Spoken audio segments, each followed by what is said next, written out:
Hello, and welcome to Streams with Djene. How's it going, Um, Varn?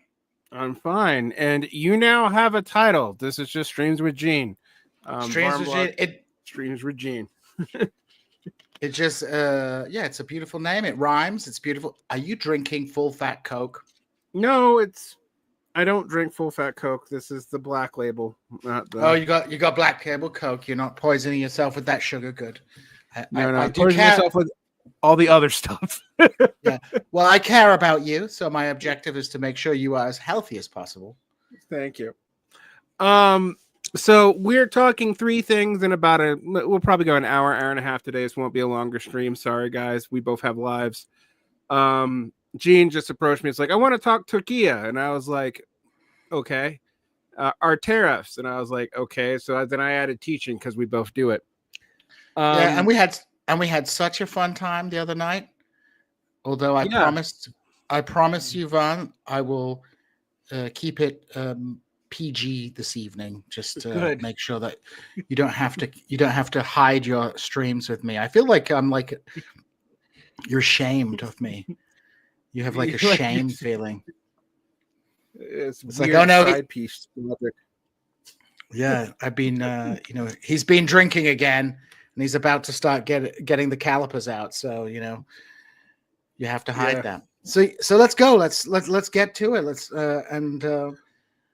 So what the hell's going on in Turkey, man? I mean, Turkey, excuse me. I forgot that they mandated we all say their name in their language now. Yeah, well, no war but culture war. I mean, that's the ultimate culture war move in Turkey. It's ever up until about 2012, 2013, the AKP, the Justice and Development Party, the Erdoganist party, they very much campaigned on what we might call bread and butter issues. I remember seeing their campaign adverts in the early 2010s, where they're emphasizing we're delivering hospitals, roads, schools, modernization. But obviously, as Turkey's economy and as sort of luster has come off the neoliberal project in Turkey, because as I always emphasize to people, there were winners and losers in neoliberalism, and at a certain moment, for a significant portion of Turkish society, neoliberalism actually brought a lot of stuff to Turkey. But obviously, ever since then, as the economy has sort of got into increasing hot water, you have these culture war issues coming to the fore. I think maybe your listeners will remember a few years back, for example, they turned the Hagia Sophia museum into a mosque. Hagia Sophia, of course, being a church that had been built on the top of a temple of Jupiter that was turned into a mosque. But then when Mustafa Kemal Ataturk founded the Republic, it became a museum. The AKP, to throw some red meat to their base, obviously turned it to a mosque. Another example of this is the use of Türkiye as opposed to Turkey. I am 99% sure that the entire change is just driven by the fact that when you Google the word Turkey, you may see a turkey animal, or you may see the country Turkey. And I think people, and you know what the irony is? Do you know what they call a turkey in Turkey? They call it a Hindi, an Indian. So anyway, to throw some red meat to the base, they demanded the change of the use of the term Turkey into Türkiye, and in typical right-wing fashion, the explanations for why this change is made is there's no rhyme or reason to it, and it's just undignified. But yeah, that really speaks to the kind of culture war that's been at the core of the AKP's sort of control mechanisms in Turkey. Anyway, what's going on now? People may remember back in 2019, there was a pivotal election for the Istanbul municipality. Why you might have heard of that, as opposed to any other municipality, you have to remember Istanbul municipality is an enormous institution. There's 16 million people living in the region, so it's bigger than many countries. And as you might expect, being able to control such an important institution of local government in Turkey was a huge win for the opposition. It had Istanbul had been dominated by Erdogan's political party. This is where the AKP kind of rose to political prominence through there. And in 2019, they lost the election to the opposition candidate, Ekrem İmamoğlu, a younger guy coming from the CHP, coming from the left flank of the CHP as well. You know, when you think of the CHP, the opposition party, the Republicans' People's Party, you know, it is in certain ways more akin to the Democratic Party in the United States than it is to a traditional Labour Party in Europe. You know, it's originally the kind of state party. And he comes from this left flank, more social democratic flank of the party, although there are the mayor of Ankara, Mansur Yavaş, is more of the nationalist fascist side of the party. Anyway, long story short, he wins the election. The AKP try all this rigmarole and make them run the election. Again, he wins by an even bigger majority. And he's maintained control of that institution since that time. Now, the AKP, of course, is not happy about losing control of Istanbul's mayoralty. It's a big sort of symbolic blow to them, but it's also, you know, a big political blow as well in a very concrete sense. Istanbul is a great place to distribute largesse to significant numbers of people in the population. As soon as İmamoğlu was elected, for example, they moved to take away some of the powers of the local government in Istanbul. Turkey has this very interesting system of local government whereby you have the belediye, which is the council, which is elected. You have the belediye başkanı, who's the sort of, they translate it as mayor. But then you have a parallel state structure with a governor, vali, you know, a state appointed prefect, as it were. So you have this, so the balance kind of shifted a bit towards the central government. And İmamoğlu has, you know, been quite popular and is a very charismatic individual and is able to bring together a pretty broad coalition of opposition forces, Kurds, leftists, liberals, Kemalists, and he can really do this much better than any of the other Republican People's Party leaders. So, you know, they were on the verge of holding their primaries for their presidential candidate to run against Erdogan in 2028. And it looked very likely that İmamoğlu was going to win. And with the economy in tatters, with, you know, inflation out of control, with a whole generation who've grown up under the AKP feeling that their futures were being kind of taken away from them, you know, it looked like İmamoğlu would, at the very least, run a very strong, be a very strong candidate against Erdogan. And, well, what did they do in response? Well, certainly Istanbul University revokes İmamoğlu's degree. Why does that matter? Under Turkish law, you have to have a university degree in order to run for president. So they kind of lawfare him in that way. And then they launched this, they basically just arrest him and, you know, about 100 people around him, you know, part of the political advisors, members of the belediye, on A, corruption charges, and on B, terrorism charges. So basically accusing him of both corruption and also of working with the Kurdistan Workers' Party. Now, the corruption part, you know, maybe there's some corruption. It's a so local. I just assume there's a corruption in a local government in Turkey. Yeah, you would just assume that. But of course, you know, we know it's common knowledge that the AKP government is horrifically corrupt as well. So, you know, that's one aspect of it. And the terrorism charge, I'll tell you what is so ironic about the terrorism charges. At the same time as members of the government, including Erdogan's coalition partner, Devlet Bahçeli are calling on the leader of the PKK, Abdullah Öcalan, to address the Turkish parliament in order to end the Kurdish struggle. They're launching this investigation on him based on the idea that somehow İmamoğlu had an electoral alliance with the PKK. What makes that even more ironic is that in 2019, when he was first running for elections, there was a rift in the Kurdish movement. And Kurdish votes in Istanbul are extremely important. Kurds are a big population in Istanbul. And there was a rift between the HDP, the kind of parliamentary groups, and the PKK, or more specifically, Abdullah Öcalan.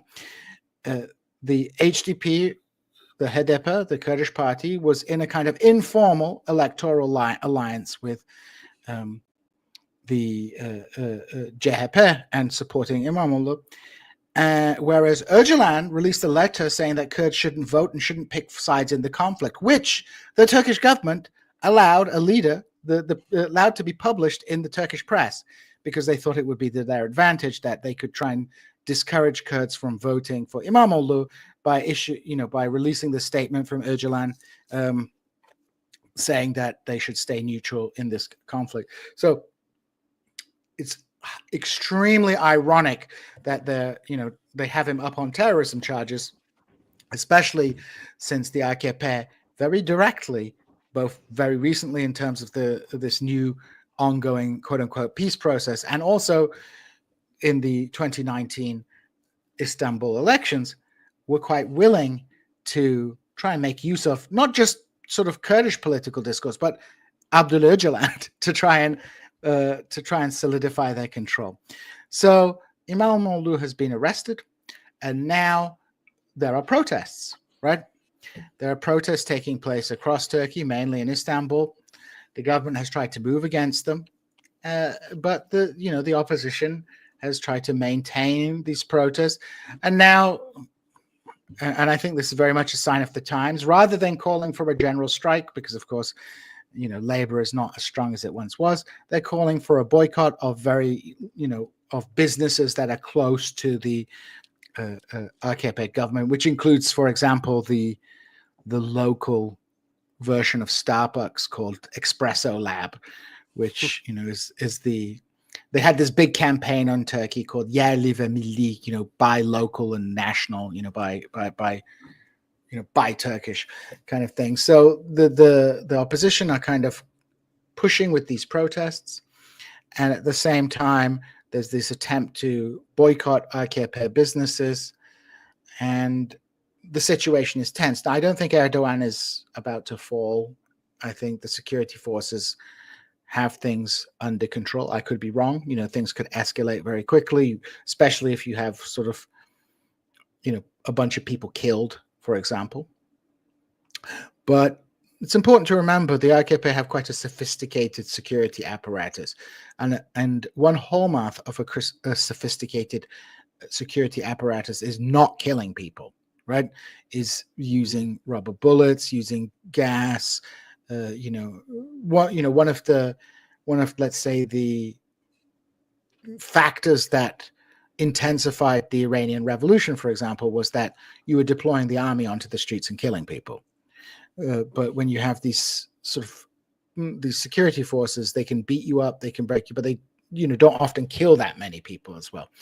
So we're just seeing the kind of ongoing waves of protest. They don't seem to be dying down, much, but there's a kind of impasse at the moment. And luckily for Erdogan, the international conditions are very much in his favor, with our beloved leader dropping all these tariffs on everybody and moving away from the transatlantic security order that the United States had. Many European leaders are looking towards Turkey as providing sort of a key element of Europe's future defense. It's important to remember Turkey has a large military, and it's a relatively modern military as well. So Erdogan has a kind of strong hand with Europe, so I don't think we're going to see much criticism coming out of Europe, or whatever criticism there is about what happens here.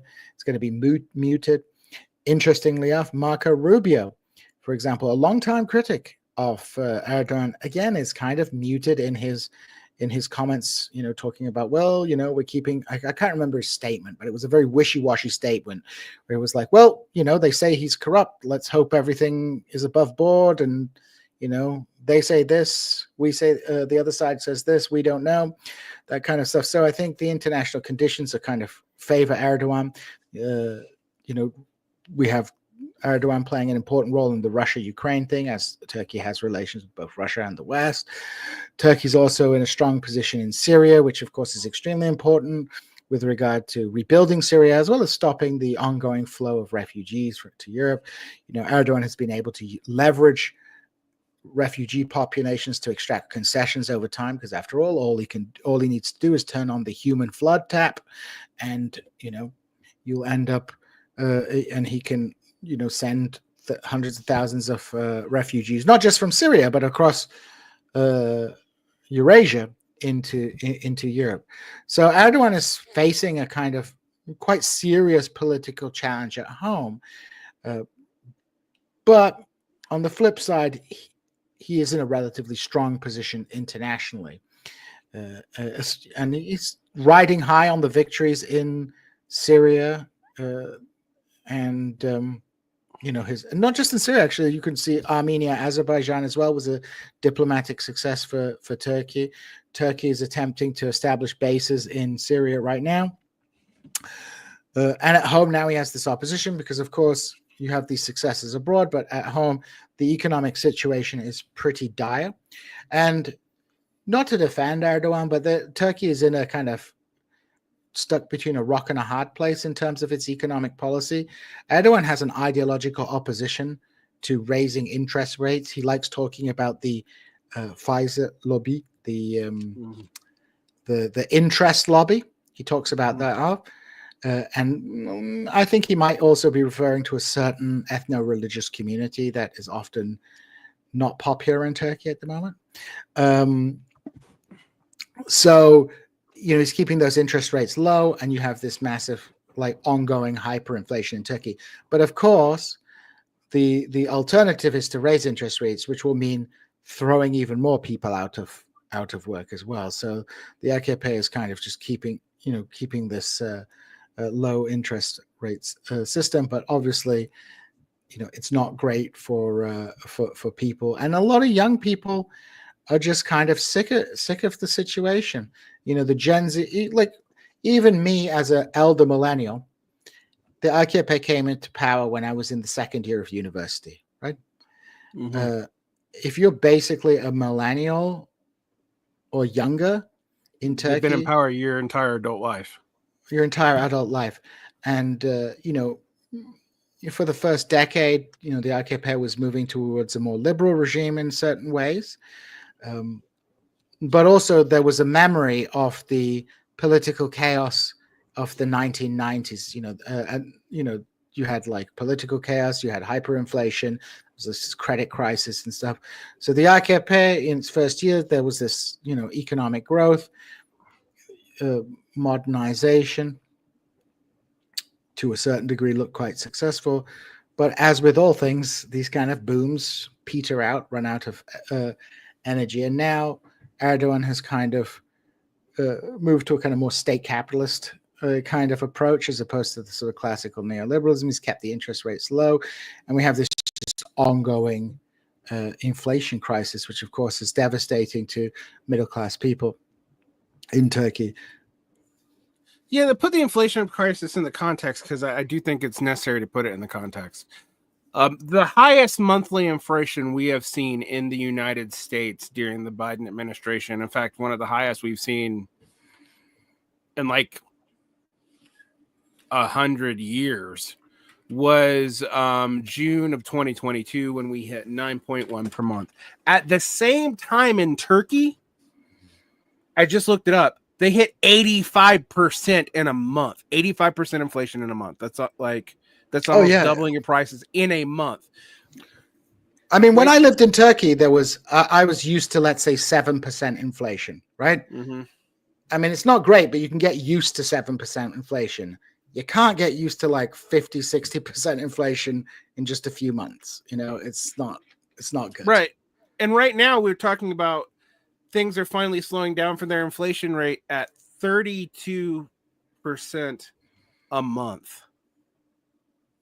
Yeah, and that's the official figures, because Right. it's always, I mean, you have to look, inflation can be a little bit misleading, especially when you break it down into sort of certain goods and services. The inflation might be relatively low compared to other things, which gives you a kind of middle, gives you an average, right? But if you have certain necessities that are going up extremely fast in price, the fact that you don't have huge amounts of inflation on, let's say, TVs doesn't really matter. If people's food, housing and stuff like that is going. So things are pretty dire. I speak to my friends in Turkey very often.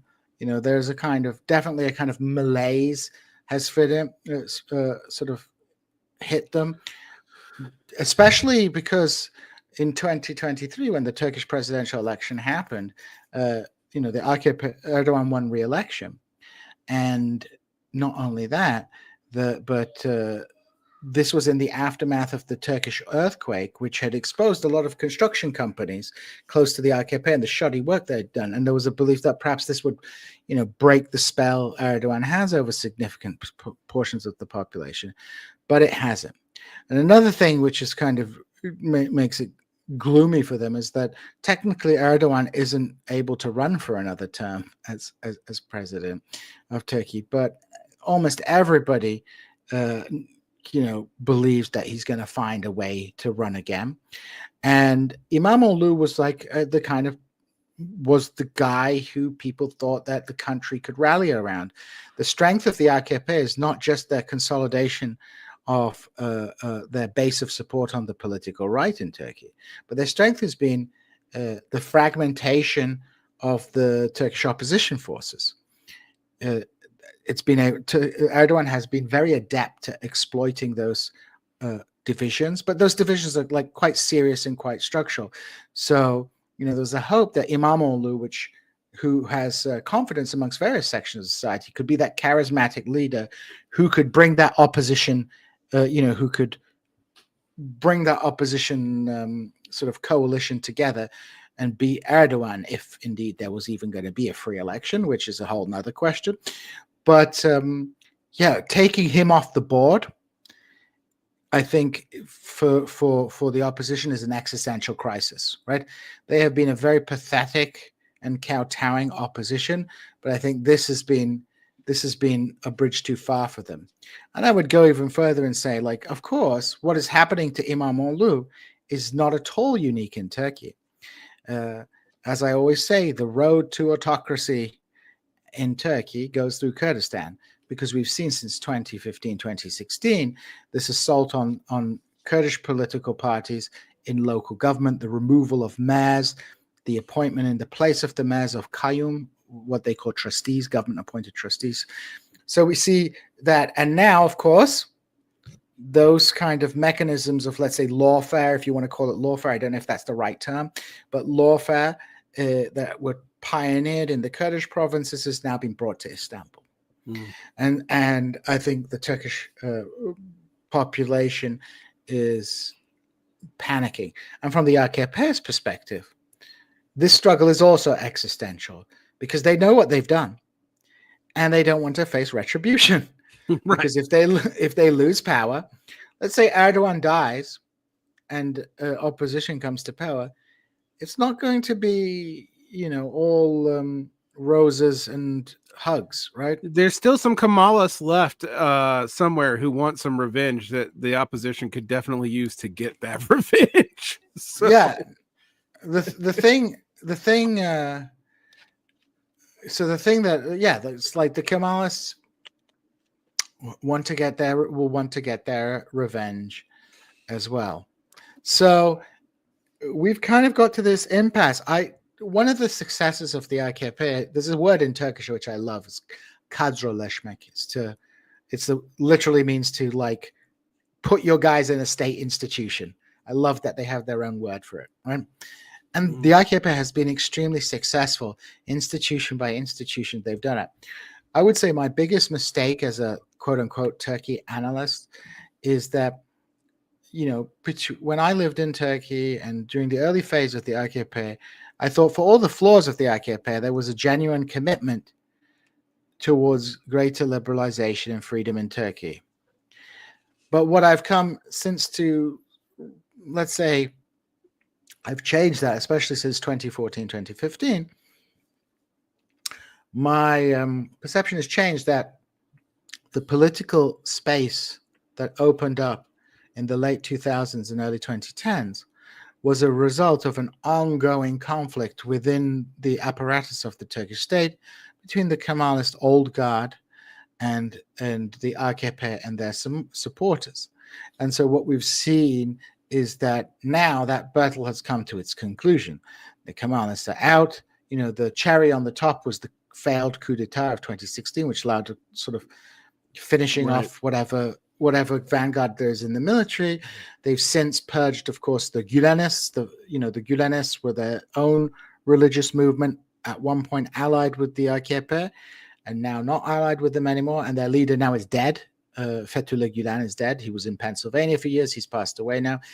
So there is a kind of dominance over the Turkish state that Erdogan has achieved, which I think is very difficult for the opposition to overcome. Even if they were to win an election, you would still have all these guys still within the state apparatus, the judiciary, the civil service, the military, the gendarmerie, the municipal police. So the AKP have and AKP's stretch power is not restricted to the official organs of the state. As I noted at the top, you have these boycotts of Turkish businesses, because many of these businesses have connections with the AKP and AKP cadre. You have the media consolidation that's taken place. Again, a lot of media is still private, but over the years, AKP-friendly businessmen have taken over those businesses as well, so somewhat blunted those opposition forces. The Turkish state has used its control of Rütük, which is the kind of FCC of Turkey, but it's also the official center of Turkey, to make it difficult for opposition voices to be heard. There are still opposition newspapers, there are still opposition radio stations, but their sort of place is very much being pushed to the side. So we've kind of come to a crisis point for the AKP. I think they will weather this crisis, but I think they'll come out of this crisis and perhaps have to be more of a directly violent state, perhaps, or be more explicit in the levels of coercion that they use.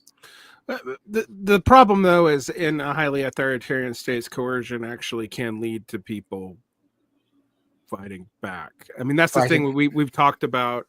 I've talked about this before. There's an irony of highly authoritarian systems, is they're actually sometimes more responsive to popular sentiment. I mean, even though they're more repressive, they use more state repressive force, but they're also more aware of it, because if you remove too many civil outlets, frankly, violence becomes a more likely proposition, and there is a limit to even what a military can do without destroying its own economic base. You can't kill everybody. Yeah. So, and I would say it matters for Erdogan and the AKP to be victorious electorally. Now, obviously, they'll put their fingers on the scale to ensure that they win that election. For example, Turkey historically has been a parliamentary system. Then, of course, in 2017, a referendum was held in order to change it to a presidential system which, of course, places more and more power in Erdogan's hands. And what's significant about that is that it was a very close referendum, but the referendum was conducted under martial law, because they still had the OHAL, the martial law from the coup d'etat. So they ran this constitutionally extremely significant referendum under these kind of emergency conditions. And of course, within a media landscape in which the AKP has the dominance over the state broadcaster, a number of private broadcasters, the press, et cetera, et cetera, et cetera. So, but like democracy matters. Like Turks expect to live in, Turks expect to be living in a democracy, right? You can't just abolish the parliament or the elections and things like that. I don't think that's going to fly. So, you have, what do they call it? Like a competitive authoritarianism or something like that. The facade of democracy isn't just a facade. It's a key element of legitimacy. Right. Oh, sorry. My dogs were barking. Shoe dogs. No problem.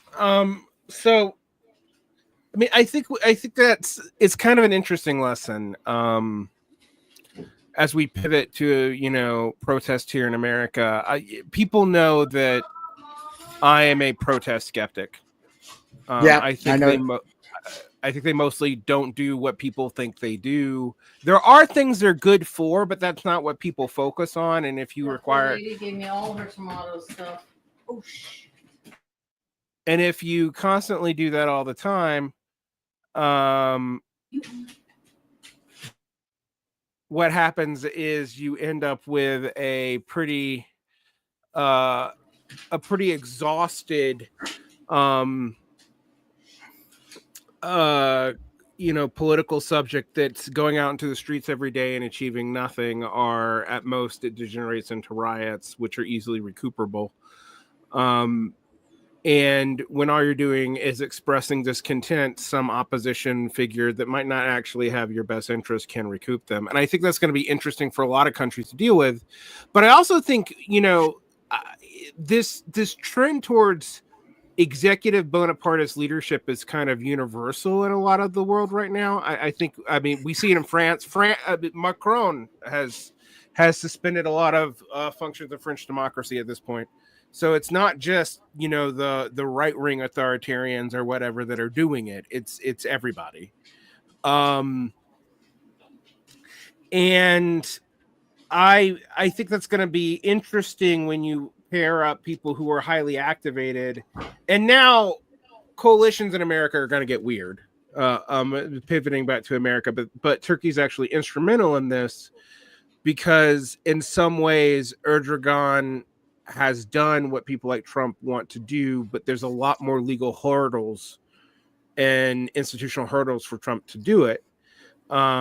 People have been asking me about what the purpose of the tariffs are. Every stated purpose that I've read about the U.S. tariff system, frankly, seems to me bullshit. I mean, if it's to bring people to the negotiating table, if you do it constantly, it's not a strong arm. If it's to raise revenues, you can't be bringing people to the negotiating table all the time. Plus, if you actually resure, it won't be a way to raise revenues anymore. It would be declining tax. Furthermore, if you wanted to reshore, you would have to do a ton of civic investment and stabilizing internal infrastructure, and the Trump regime under Doge has done the opposite, the complete opposite. I mean, just one example of this is that if you're going to have this very complicated tariffs regime, right? It's not just that you have, let's say, a 10% tariff across the board. You have all these different levels of tariffs for different countries, which means, for example, you need to know the origins of goods. For example, if a ship goes from, let's say, Turkey and stops off in, I don't know, Spain, right? Does it go through the Turkish rate or does it go through the Spanish rate? You need to have a significant infrastructure to deal with this.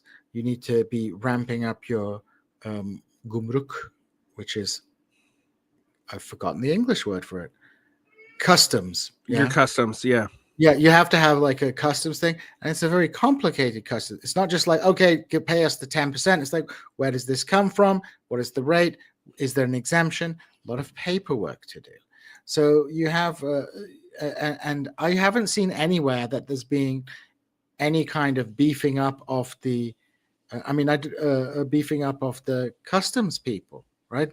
Have they staffed up that? No. So even on the issue of collecting those tariffs, right? I'm very skeptical that they're going to have the manpower within the state apparatus to do this without significant delays. And then, of course, I totally agree with you, Varn. Tariffs, from a capitalist politics perspective, if you want to, like you say, onshore, nearshore, do whatever with your supply chain, you want to get better control of your supply chain, you have to build up that infrastructure to be, to prepare for it. It seems to me, and I was talking to a conservative friend of mine I know today who I thought would know better. It's like, you can't just build a factory in 12 months. You can't even just build this infrastructure back in 4 years, right? This is like at least a decade-long process. You need, not only do you need to, you want to build up, and also a lot of it doesn't make sense because let's say, you want to bring back textiles. They've put tariffs on Vietnam and Bangladesh that produce a lot of textiles. Well, if the textiles are going to, and I don't even know if it can be, if textiles are going to be viable in the United States, even with the tariffs, it's going to be a highly automated process. So it's not going to provide that many jobs for people. It'll be just robots doing it. And even then, I don't know if it would be profitable as well. So I think there's like a logic behind it. I think Trump has a kind of impulse behind it, but it's kind of like you're not doing the things you need to be getting into the place where, like, you're tariffing your raw materials, right? Right. But which is absurd. If you're tariffing raw materials where you're trying to reshore, that's like developing country that doesn't understand how to do protectionism very well kind of mistake. And we're not a developing country. So like it's an interesting problem. I mean, there's a lot of people who are saying it's orchestrated collapse. I don't even think that. Yeah, I think that's actually giving them too much credit. I think parts of it are. But I mean, one of the things we have to look at is, the so-called Mar-a-Lago Accords, which is based off one paper by one minor Trump administration person who argued in a policy paper a few years ago that you could negotiate a leveraged decline of the US dollar and then renegotiate treasuries to reduce the national debt. The problem with that, though, is it's based off of people being integrated into the US security umbrella and trusting it and being willing to pay for it. And they've also alienated the security apparatus preemptively. So there's no reason for Europe to trust that in renegotiating bondholders. And 75% of the bonds are in the US anyway. So, well, the other problem is if you're going to invest, you need to have if a business is going to invest, they need to kind of have some long-term security on what these tariffs are going to be. Trump has been very erratic with the tariffs. It was with Mexico, it was on and off. And any foreign investor knows that there's significant opposition within the United States to this. So, Trump is not, he's not in position of someone like Mark Carney, who seems to have the entire of Canada rallying behind him. Trump has, they can talk about this huge mandate, but there was never a huge mandate for anything. It was a knife. He won 51%. He won a tight but legitimate majority, which has been close. But he doesn't even have the majority that Biden had. And I am of the opinion Biden only won because of COVID. So, it's a very weak coalition. A lot of people focus on MAGA faithful, but honestly, even most Republicans aren't MAGA faithful. And within 24 hours, you're seeing defectors in the GOP all over the place. People are telling me that like the tech oligarchs preach accelerationism. The tech oligarchs are actually still a relatively small part of the overall U.S. economy. They're just the only part that was producing anything like GDP. But even that was juked because it was based off of the future profits to investment ratio off of projections for AI that don't seem to have any ways of manifesting yet. I keep on being told by people like Ezra Klein and stuff that it's going to manifest eventually. And I'm like, where? The energy cost to output doesn't actually make that much sense. And yes, we could lower the energy costs. DeepSeek actually illustrates that we could, but the American tech oligarchs don't want to do that. They'd rather actually restrict competition from China. But we've already seen Trump get weird about it. He's talking about reducing the tariffs and claiming it's about the TikTok ban. Because, well, I mean, you know, that comes back to the point I'm making. If you're a long-term planner, you don't know what Trump's going to do. Maybe the tariffs are on. Like, why am I going to invest millions, maybe billions, in a new factory when I don't even know that in 2 years Trump's going to keep these tariffs on, and then I've invested all this money and it goes to waste. And definitely in 4 years, there's no consensus behind this, right? So if the Republicans are unsuccessful in an election, and in 4 years, then they take them off, then I've again wasted. Somebody was asking for an apple. no problem. Did you? Yeah. So I don't think that, I don't think a business is going to immediately jump on this opportunity. And I think one telling aspect was, like, I don't know, I haven't seen any stocks particularly go up, and I would have expected, and maybe people who know more about finance than I do. You go get it. People who know more about business than I do, but wouldn't you expect to see certain stocks go up in expectation of benefits from this? Like, you might see an overall going down, but everything seems to be going down, because I think the problem is not. I mean, if you look at the way the conservative discourse is going on, is they're doing the thing where it's like, well, you don't like tariffs. It's like, well, no, nobody's saying all tariffs in all contexts are wrong, but this particular approach seems the worst of both worlds, right? Where you don't have any certainty about the future. It looks like they calculated the tariffs using ChatGPT. It just seems very like amateurish effort in the first place, which strikes me as, and I said this on TIR yesterday, I think people would be willing to sacrifice if they believed that there was actually a program to get you out of this. And I said this, what I said on TIR was like, if you shifted from a situation where your flat screen TV is $500, but your rent is $3,000 a month, to a situation where you had like a $2,000 flat screen TV, but your rent was only $600 a month, I think most people would take that swap, right? And, I think reining back perhaps on the unbridled consumerism, which encourages, fast fashion, planned obsolescence and things like that. I think people would be willing to make short-term sacrifice, but it doesn't look like there's a serious long-term plan behind this, just to hope that at some point in the future, manufacturing is coming back to the United States. But well, you've also dismantled all the functional infrastructure that would make the manufacturing coming back make any sense. Yes, and you're taking away people's cheap consumer goods while not making their housing, healthcare, and education cheap. Right. I mean, there's a lot of people who are like, oh, they know what they're doing. I think this is cope. I think this is self as cope. I think there's parts of it that they planned out, but no one actually knows everything that's going on. And this idea that there's like secret boards of people who are really behind this, I don't think we have a lot of evidence for that. Project 2025 gets mentioned a lot. I've actually read the entire document. So, and I thought it was so incoherent that I was only taking parts of it seriously. I didn't make it. So that was that was something that I found very interesting about all this. Is that I read the Project 2025 documents. There was a lot of different plans scuttled together, but none of them actually really added up to anything coherent. We're getting a lot of them, and there's also ones we're not getting, and some of this isn't even in there. It's a huge organization that's been around.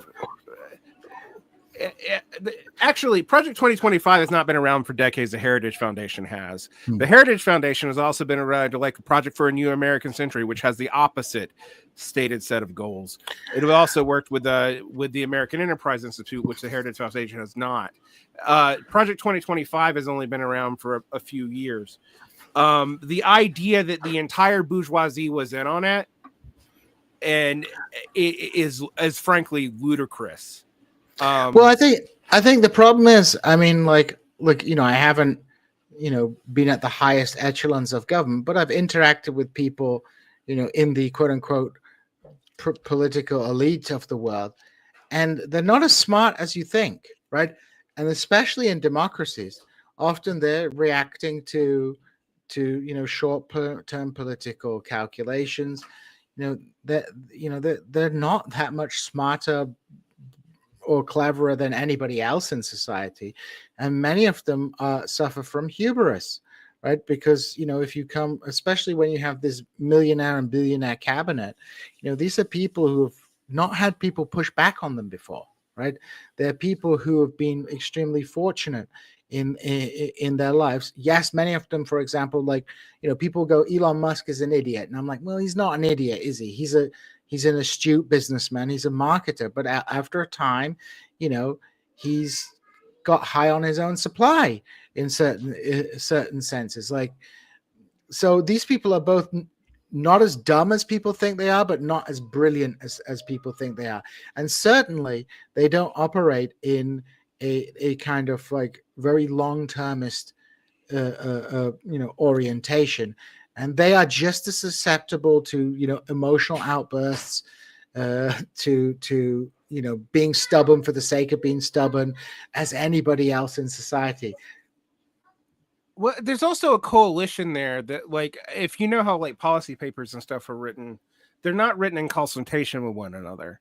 And that's where I sort of like don't entirely buy that there's a coherent vision behind this. What I do think we should take seriously, though, and this will make the person who's really talking about it being coordinated. I do think there is an attempt to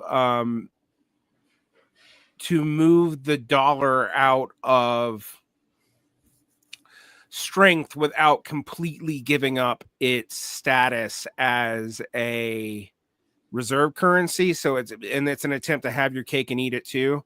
The issue is, though, you have to have allies cooperating with you outside of the United States for that to work. Like, yeah, and this comes to the other problem with the Trump administration is their diplomacy is extremely clumsy, right?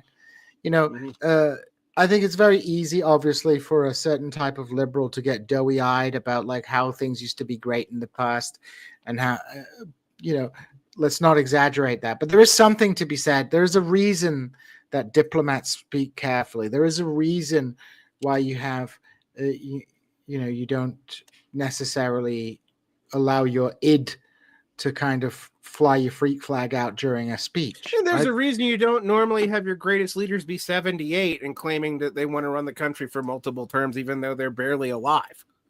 I mean, and we've had 2 of them in a row. Yep. So, I mean, like,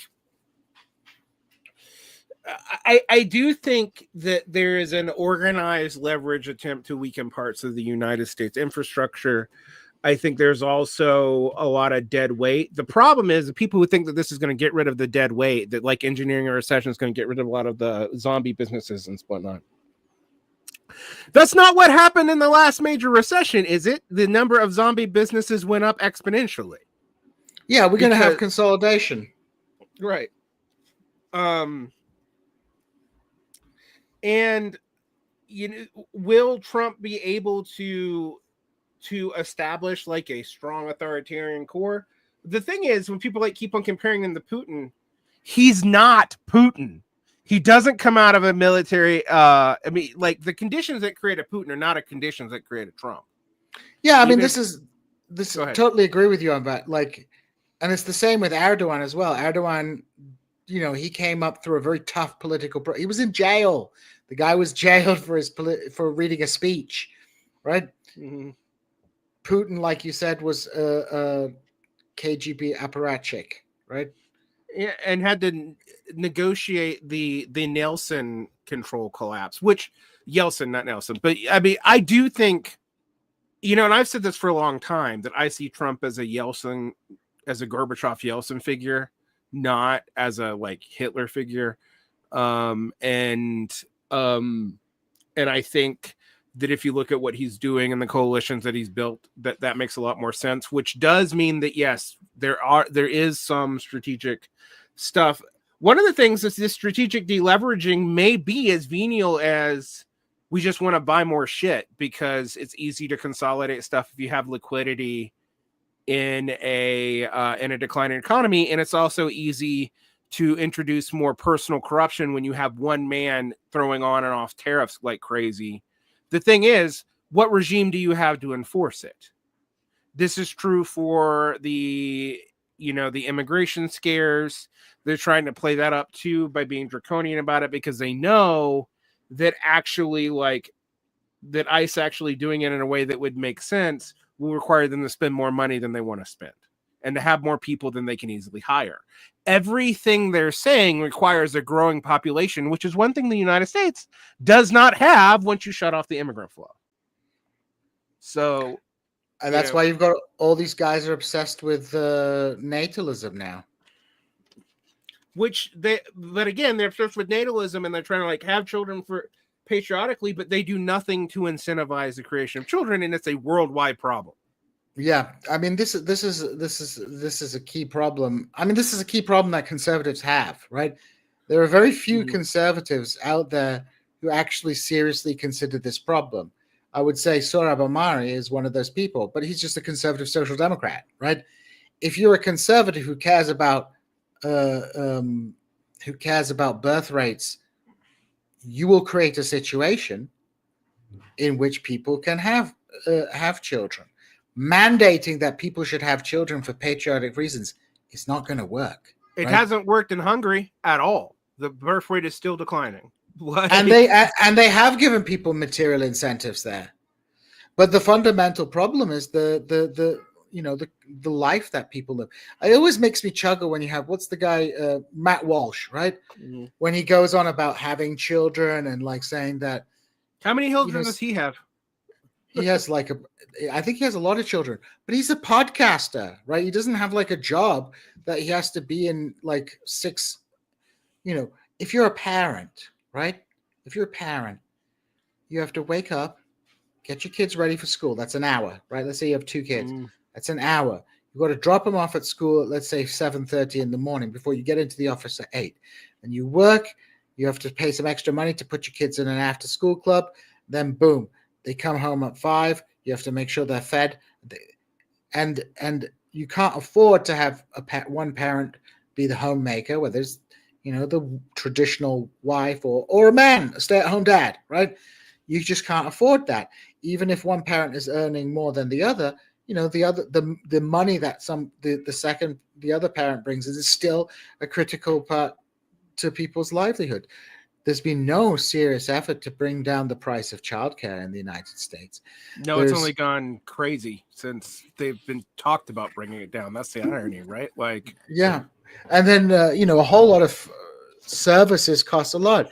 Education is expensive once you get to the college level, because remember, you have kids, but you're still paying for them until they're 25, right? Well, they're trying to cut that out. But I mean, here's the thing: is public education is also really bad, and even factories need fairly educated workers, which was actually part of the early socialist celebration of the factory model, is that it encouraged general literacy.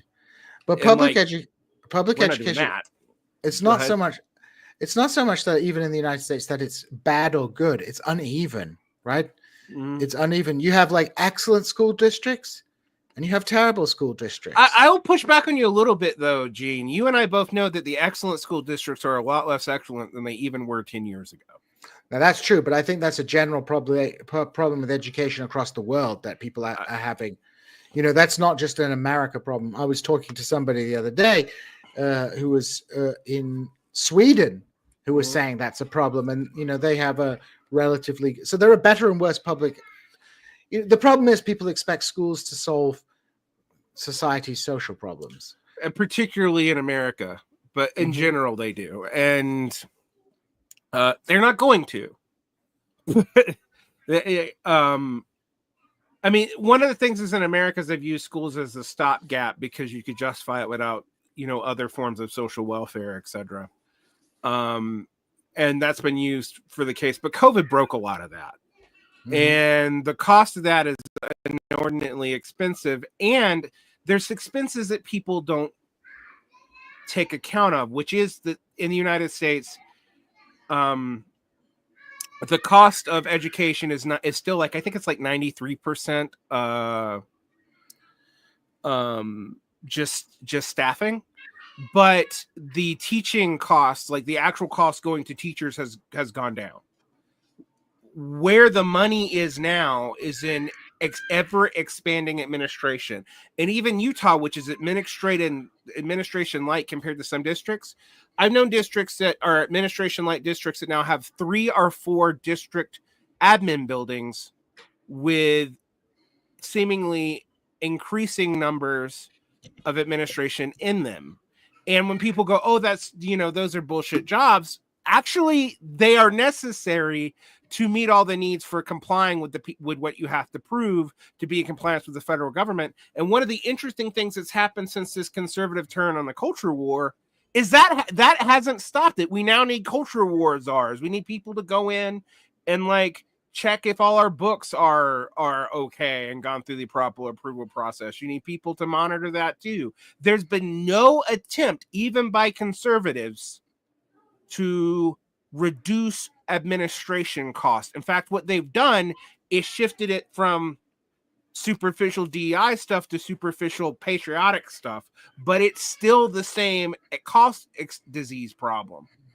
And so much of teachers' time is taken up with demonstrating and proving what you're doing, which at first glance people say, well, what's the problem with that? Well, the problem with that is that if you're going to ask them to teach all these classes and then, have all these lesson plans laid out and this, that, and the other, all in there, that's taking away from their teaching. You spend so much time documenting what you're doing, it becomes difficult to do what you're actually doing. And one of the things I see in the university often is like the problem with administration isn't that there's necessarily too much of administration, but the administration is in the wrong place, right? Yeah. It's not well, that. I think it's both, but go ahead. Well, yeah. Yes, there is too much administration. Well, in the university in particular, there's all this student life stuff, which takes a lot of administration and money because universities are in an arms race with one another to have better facilities and sports things. So things are academics is increasingly plundered to support like student life stuff, which is the stuff that the alumni associations are interested in. I mean, if I was to pass one law for the United States, I would outlaw university sports. I would outlaw university and high school sports, actually, and I would replace it with publicly funded clubs, like they do in Europe. Like, it'd be on the Little League model, but for everything. Go ahead. Yeah, because because you end up in this competition. It's why you have like barely literate coaches teaching classes in high schools, because they all need a coach for the sports team, and we don't pay for coaches to just coach anymore, where they have to superficially teach something. So you throw them in history, or I wish you threw them in PE, but Yeah, so it's really it's a really bonkers situation.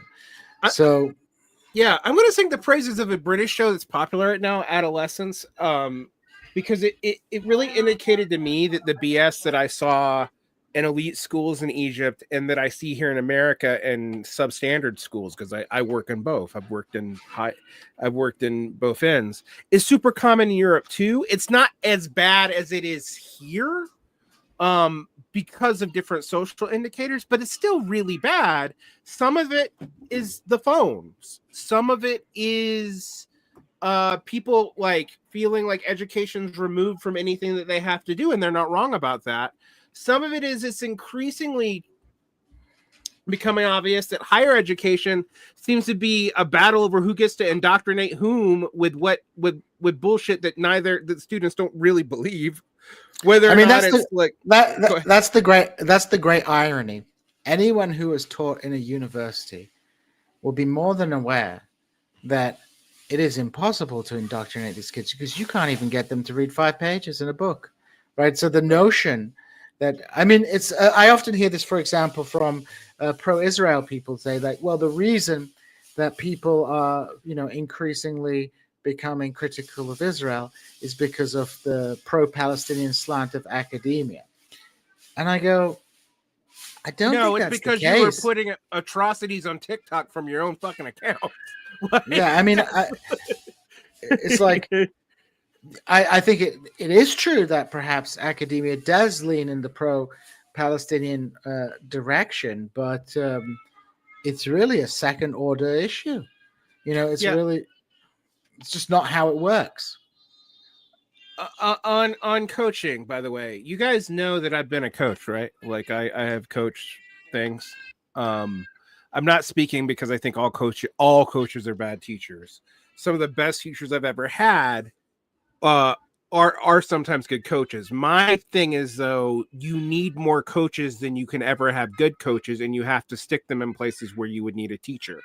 And it is rare to find someone who is both a master of their material and a master of what it takes to be a coach. They exist, and if you are lucky to get one, they're some of your best teachers. But that would be like me expecting every pianist to also be a good coach, or increasingly you're a good university researcher and somehow you're a good teacher, because that's also pretty fucking rare, even though every university person, because they're all indoctrinated except for my friend Djene here who knows the truth, has always told me, well, if you're a good researcher, you can explain your field. No, the fuck they can't. No, some of the there's no connection between being a good researcher and being a good teacher.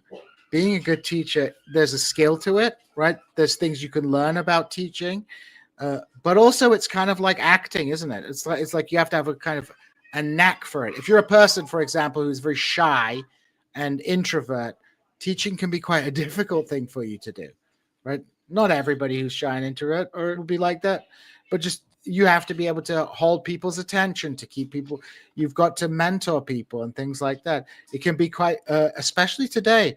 I've been to, Sarah, my partner, is an advisor. One of the issues that students have is the emotional dumping.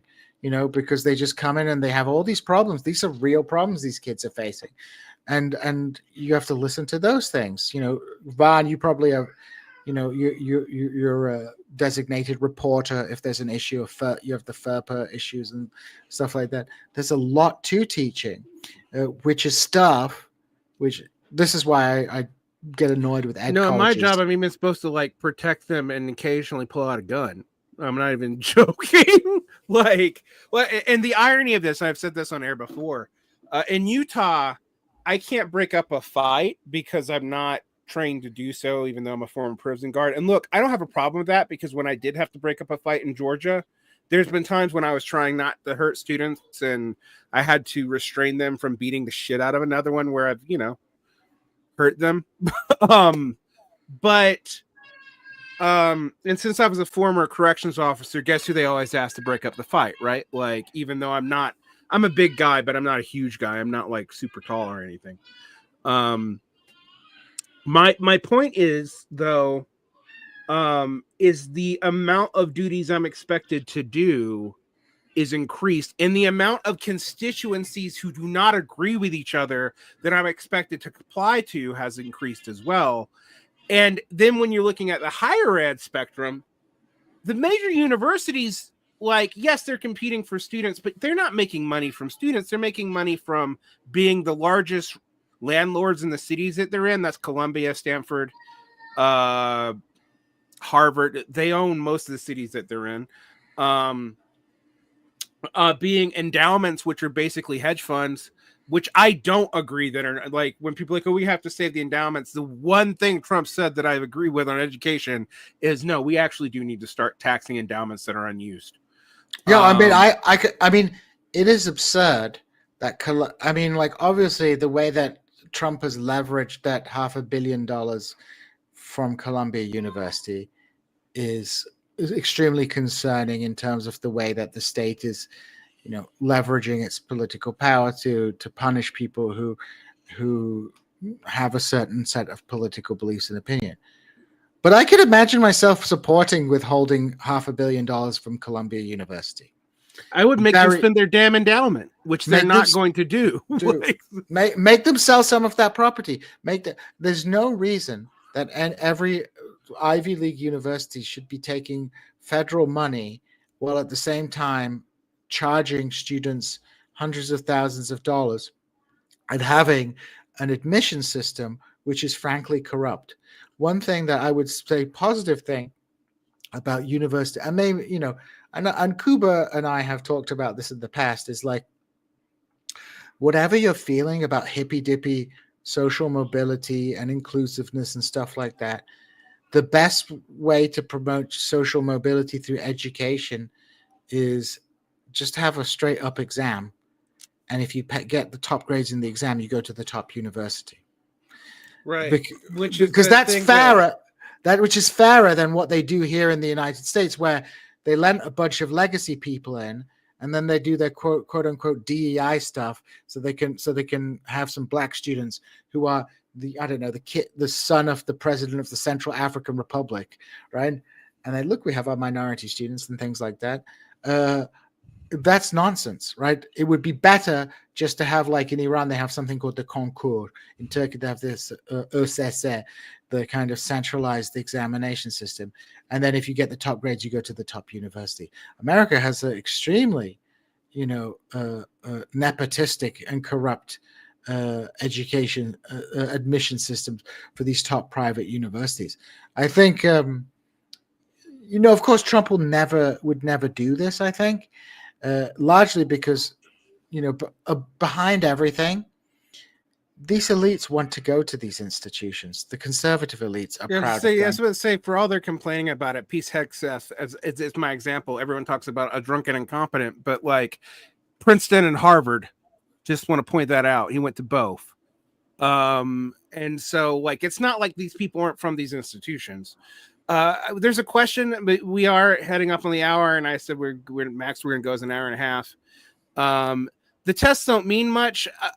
I actually going to disagree with you. The tests actually are pretty predictive. Grades don't mean much. Grades are more strongly correlated to personal bias and even skin tone than they are to anything else. And we've seen economic diversity decrease since we started getting rid of standardized tests. Now,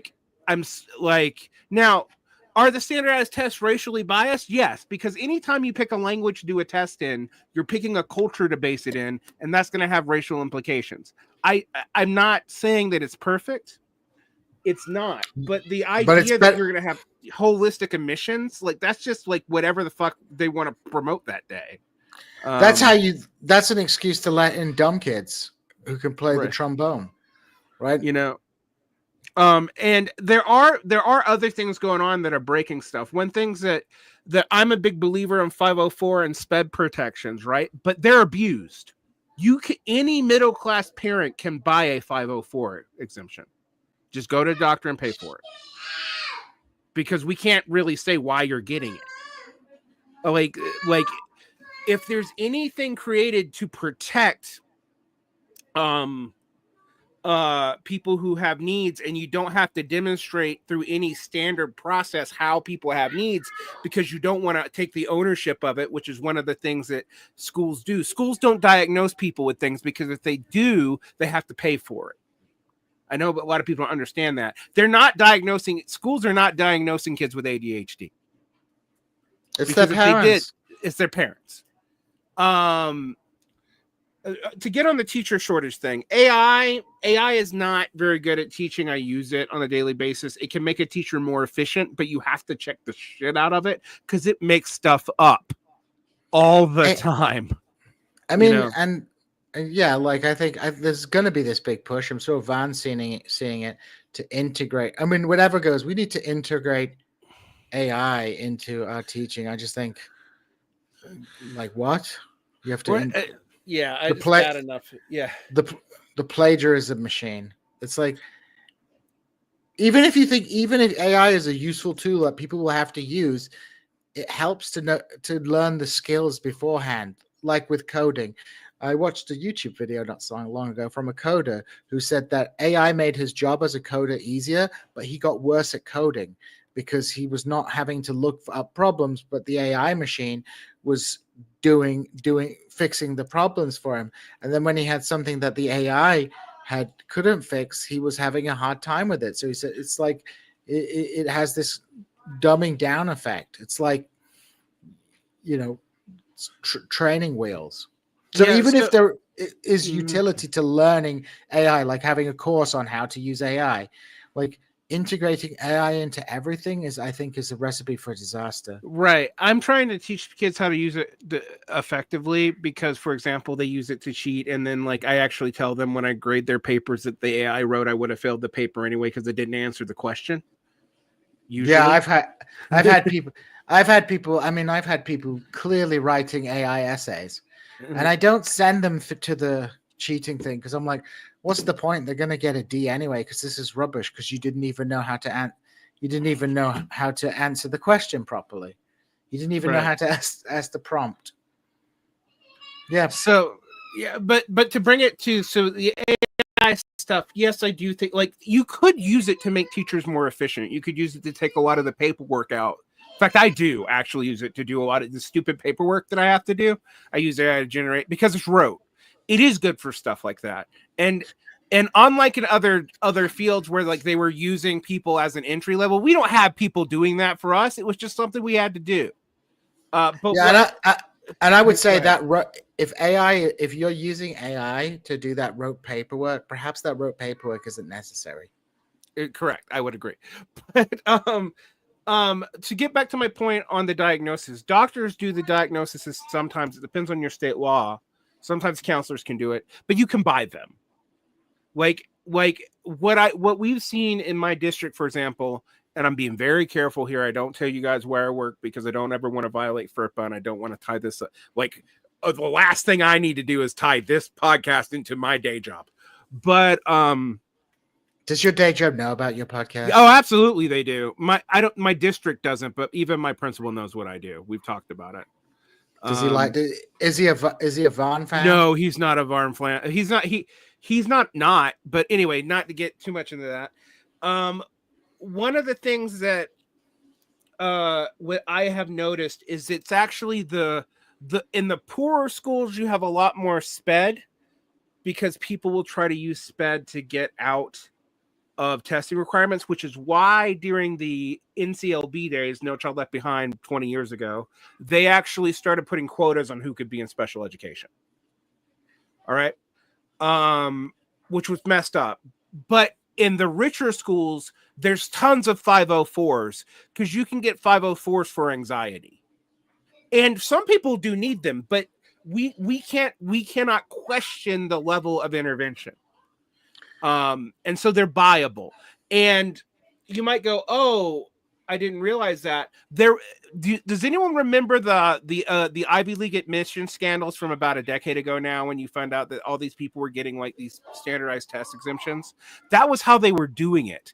They were going to special schools, having other kids sit for them, and they were getting other kids to sit for them because they get exceptions because of 504s to go get a removed testing environment with laxer stuff. A 504 is for those of you who don't know teaching jargon, and that's fair. A 504 is called that because of a clause in the ADA called Section 504, where we have to accommodate disabilities. And I want to say this: I believe in accommodating disabilities. I don't have a problem with that. My problem is I just know that system is being abused, and it comes at a great cost. I mean, I see it all the time in university education. People just getting all these accommodations. For example, you'll have kids. If I want to get rid of computers and phones in my class, which is something I want to do, right? My boss is like, yeah, that's a great idea, but someone's going to demand an exception. And, my thought is always in what way is a computer Like, why do they need a computer to take notes if they can't write with their hands, unless they physically don't have hands or something like that? In which case, the computer's not going to help them because they're not going to be able to type. Why are they going to? And I've seen it. They just sit on there and play games, and like one guy gambling in the class, right? Yeah. You know, it's like, and I just tell them, just don't bother coming to class, right?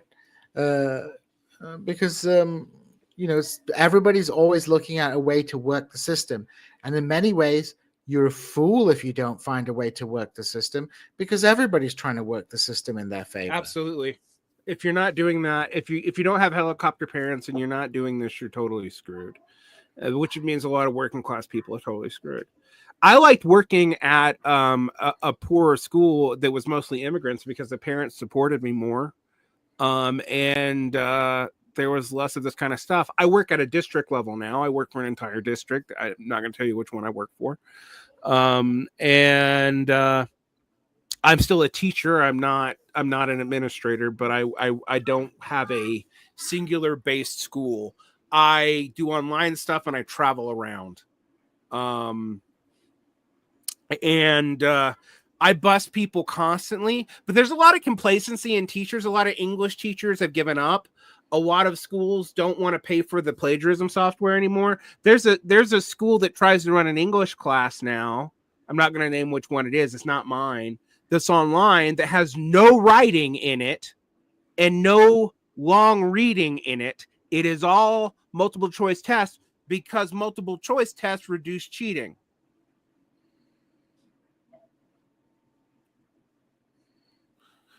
If you guys are wondering, for those of you who are watching, if you wonder why I'm doing weird hand signals, I have a camera that now moves based on my hand signals, but I have a habit of talking with my hands, which that's pretty cool. That's a pretty cool. You are looking a lot more alive with your camera these days.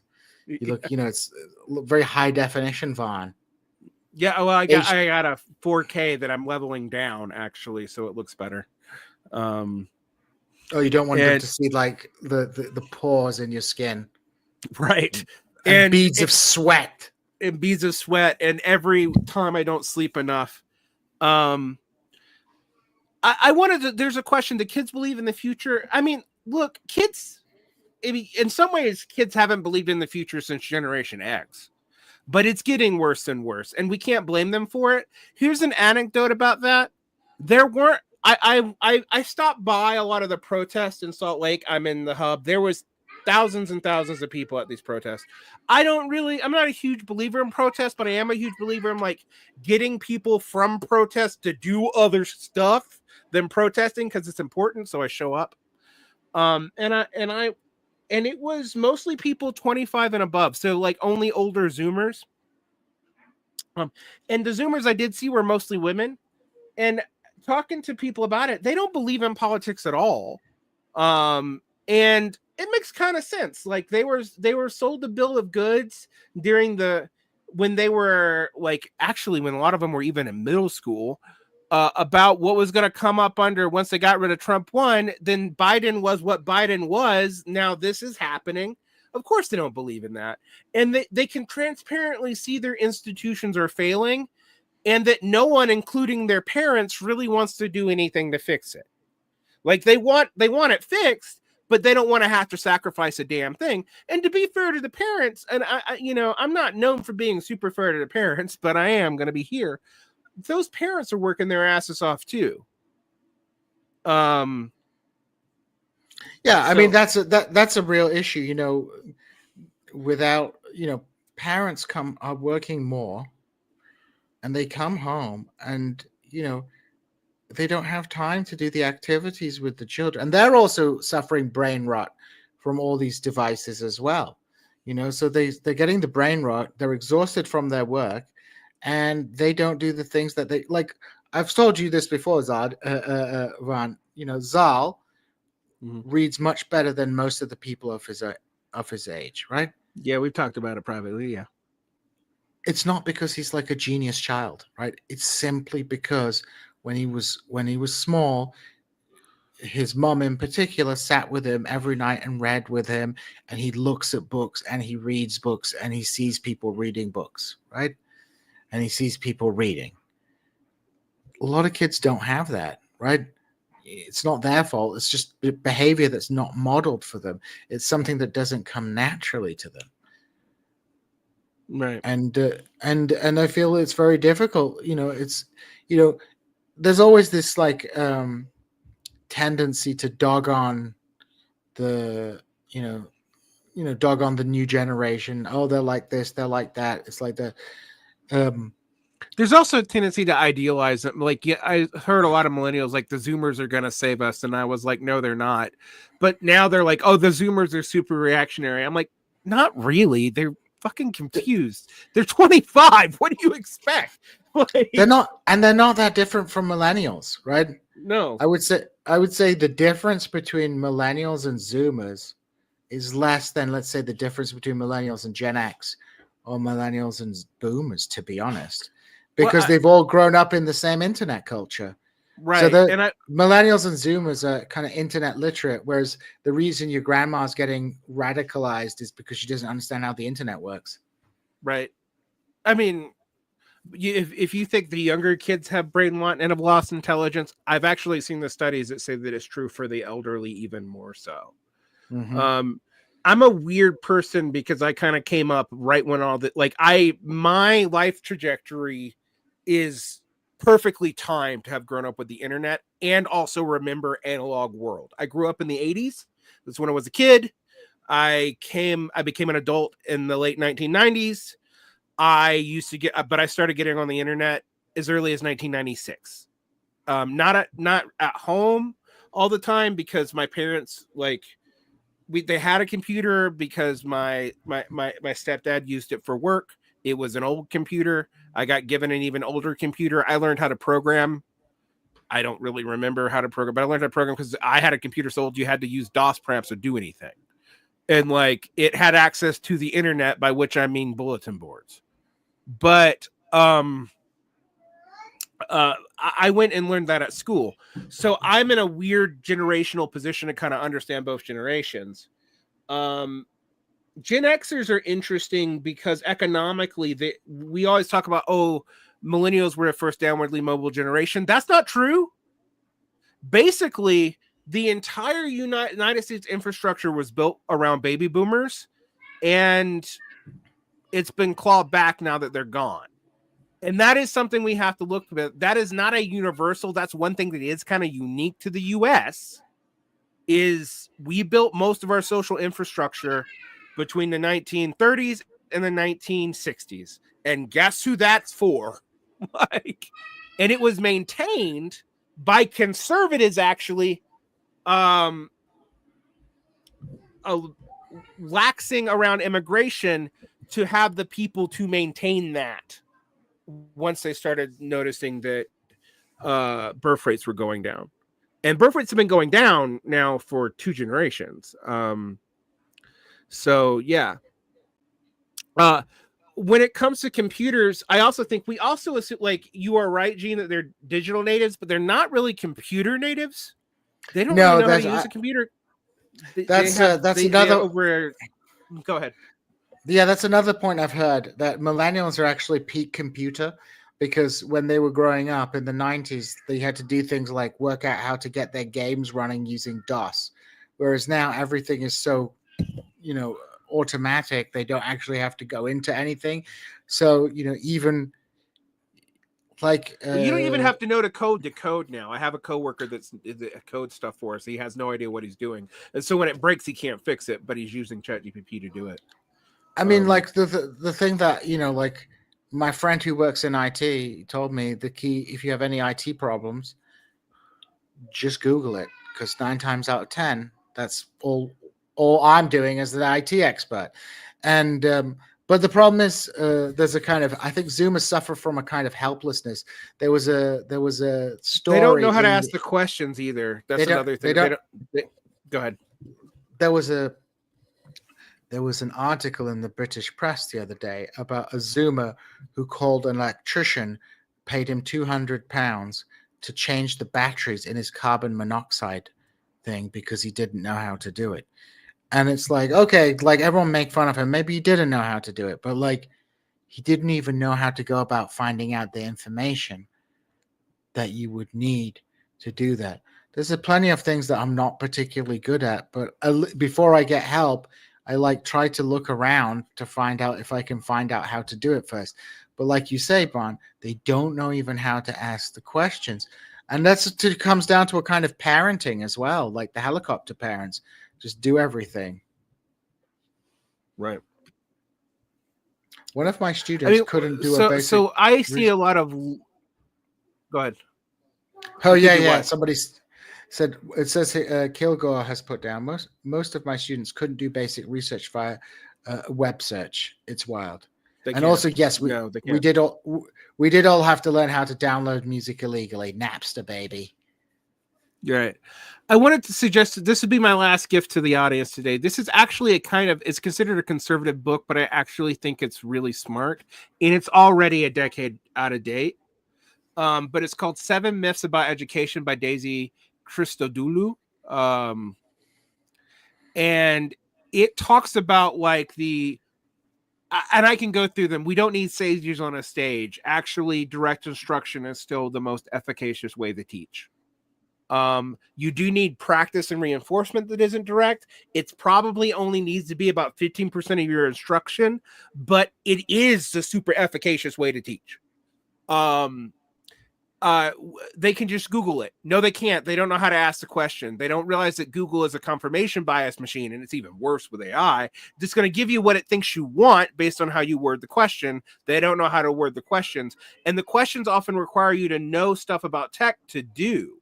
So yeah, I could tell Djene you can just Google it because he knows the basics about computers. But if you have no computer background, even if you've used your iPhone your entire life, you're not going to know what to even ask.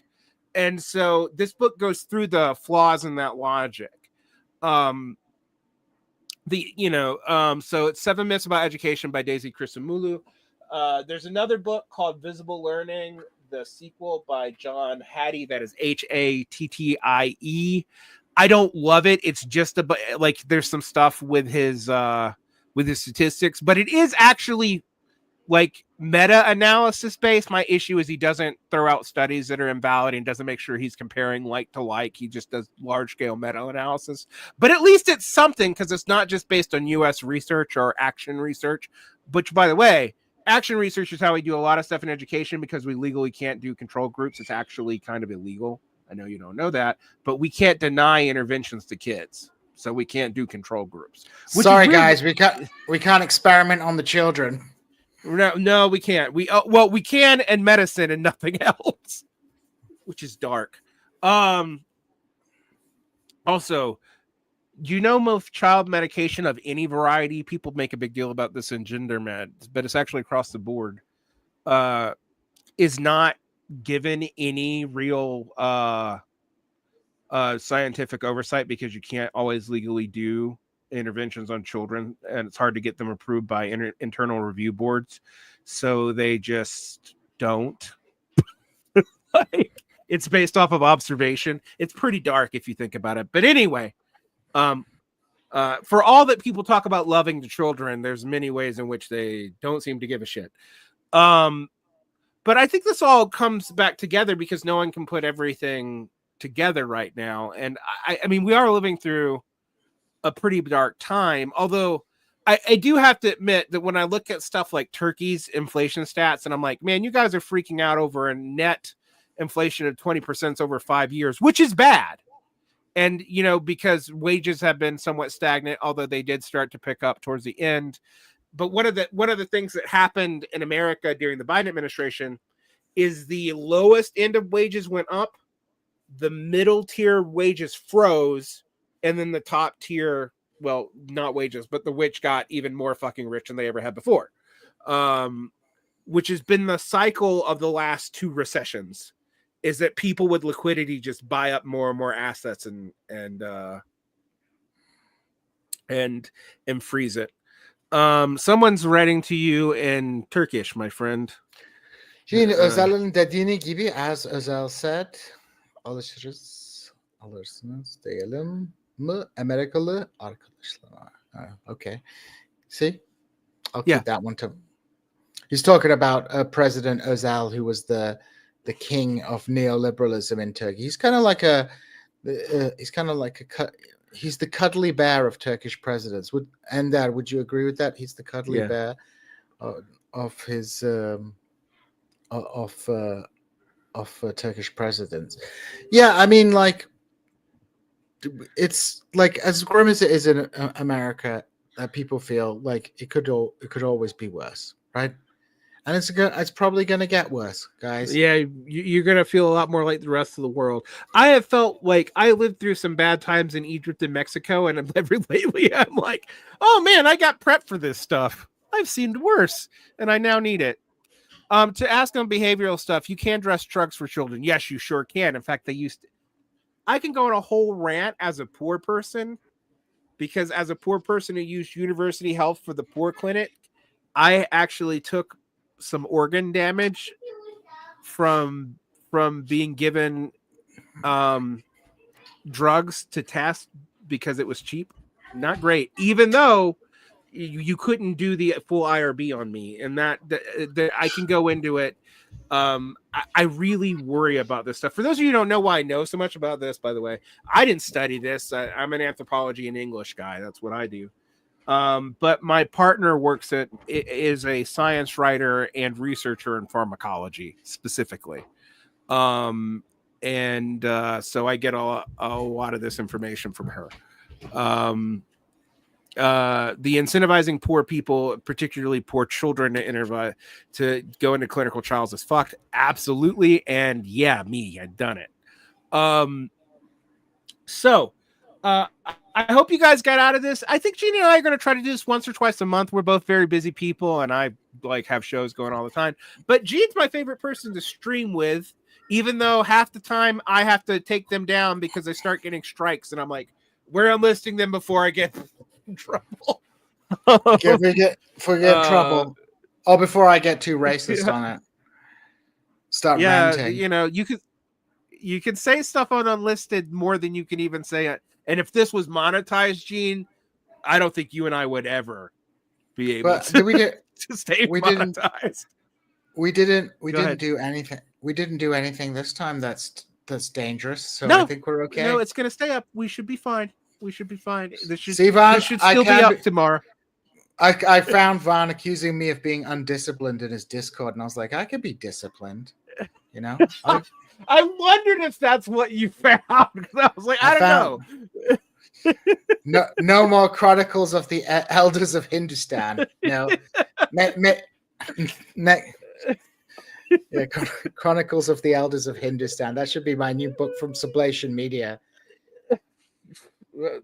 They might publish it. All right. Anyway, next month's special guest Tulsi Gabbard. Oh boy. We're looking forward to Tulsi Gabbard. He is of an Aryan language background, so it's okay if he makes fun of Hindu god of propagandist Indo-Aryan accents. Oh boy. Okay. I don't want to screw this up in the last 30 seconds. It would be my fault for a change. All right. I will say just one more thing. Mm-hmm. If you're going to do an Indian accent, don't exaggerate it and make it racist. You can do it just normally. You know, everybody tries to do the Apu thing, which is just straight up racist. No, just try and do it a bit more reasonably. But it's been a pleasure, C. Varn. Been a pleasure too. Have a good rest of your night. Take care. I will.